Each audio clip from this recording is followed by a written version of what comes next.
বন্ধুরা, এখন আমি এই দেখেন গরুর কলিজা নিয়ে আসছি। এখন আমি গরুর কলিজা ভুনা করব, সুন্দর করে কালা করে মিস করে ভুনা করব।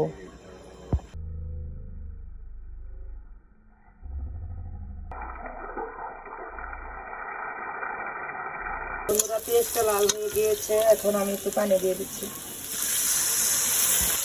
এটা আদা রসুন দিচ্ছি, এটা মাংসের মশলা দিচ্ছি, হলুদ পাতি, মরিচ পাতি, ধনিয়ার পাতি, লবণ দিচ্ছি, এটা গরম মশলা দিয়ে দিচ্ছি। এখন মশলাটা আমি কষাবো।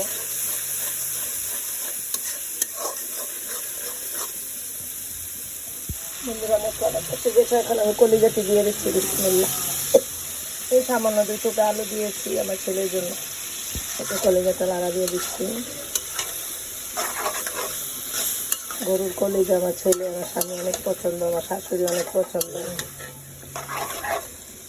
এটা কলিজাটা একটু ঢেকে দিচ্ছি বন্ধুরা, ভালো মতো কষুক। বন্ধুরা, এখন আমি কষানো হয়ে গিয়েছে, এখন আমি পানি দিয়ে দিচ্ছি। একটু পানি দিচ্ছি একটু, এখন সিদ্ধ হয়ে গেলে সুন্দর হয়ে যাবে।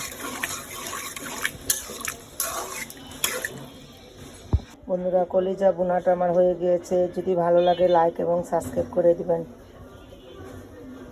এখন আমরা সবাই মিলেমিশে খাবো।